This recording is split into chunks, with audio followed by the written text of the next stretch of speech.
Hey everyone, it's Kevin. So I just created this new looping animation in Blender and I wanted to walk you guys through the creation of it. This was a lot of fun for me to make, but kind of unexpected. I started off making something small, just like this game system here, because I was trying to see what it would be like to use Blender while live streaming. And it was okay, but I eventually completed this off stream where I was able to flesh out the idea and expand on it. The initial goal was to do more tests with the new Lineart modifier, and if you don't know what that is, it's a new feature within Blender 2.93 that allows you to create grease pencil outlines onto an object, collection, or an entire scene. So for example, I have this UV sphere here, and with it selected, I can hit Shift A, go to grease pencil, and select object Lineart. An outline gets produced according to whatever you specified. And it actually goes by your camera, so if it looks wonky as you're navigating in the viewport, you just need to make sure that you're in the right view. Also, you can find the options for it under the Modifiers tab. There you can select the edge type, mark certain edges, increase the threshold. There's lots of options to experiment with. To start this, I first needed a mesh that I could apply the modifier on, and one idea was the floating game system. I thought that could be fun, work with the modifier, and I could really use bright, vibrant colors. When I start these pieces, ideas generally come from either thinking of a concept first or from the feature I'm trying to learn. I started off with modeling the game system, bringing in different meshes, and working with them to create something like a Gameboy. Then I gathered all the meshes and I put them into a collection and created a simple toon shader. I wanted to have a contrasting color palette, so I picked pinks for the lighter tones and blues for the darker ones. Then I applied the Lineart modifier onto the collection and then adjusted the options to get the look that I wanted. It looked pretty good, except I think my system was slowing down a bit once I started animating.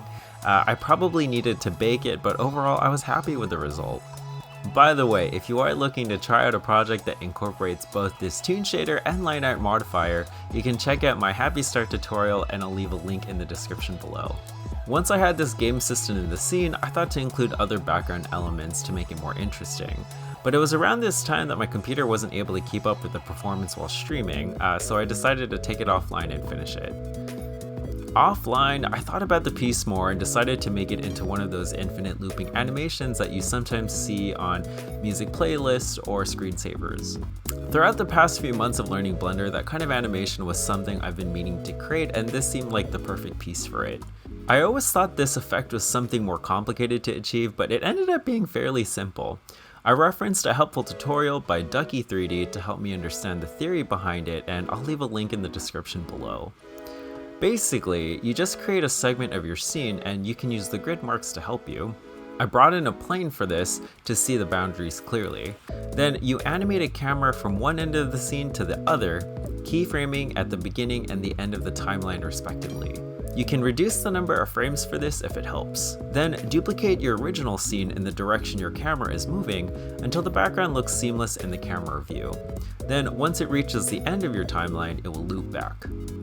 So now with this scene looping, I needed to bring in some background elements to make it more interesting. Continuing with the video game theme, I took inspiration from Super Mario and recreated some of those elements. It's funny because I'm not too great at Super Mario, but I really do love the world and the aesthetics, so I tend to look at it for inspiration. The background elements ended up being a combination of meshes and grease pencil objects. For the mountains and rock meshes, I applied the same simple toon shader I used for the Game Boy. I just adjusted the colors to be greens and blues. The big difference is that I wanted to apply some sort of texture as an overlay, and I thought to make it something procedural. To help, I referenced a tutorial by Christophe Deden that was really great, and I'll put a link below. With the nodes set up, I did some adjustments and combined it with the original one through a mix RGB on overlay. Then I was able to get these flecks in the mesh, which was closer to the look I was going for. For the details, I did add some grease pencil elements, but kept them relatively simple this time. The coins, the clouds near the mountains, and at the bottom, flying boxes and piranha plants were all made and animated using grease pencil. Then I added glow and rim effects with bloom turned on in the render settings. The star wall here was accomplished using geometry nodes. This is a subdivided plane where I was able to instance these grease pencil star objects on it. Then I used a UV map and texture in order to affect the scale of the stars. Animating the UV map within the Geometry Nodes editor resulted in this kind of rippling effect.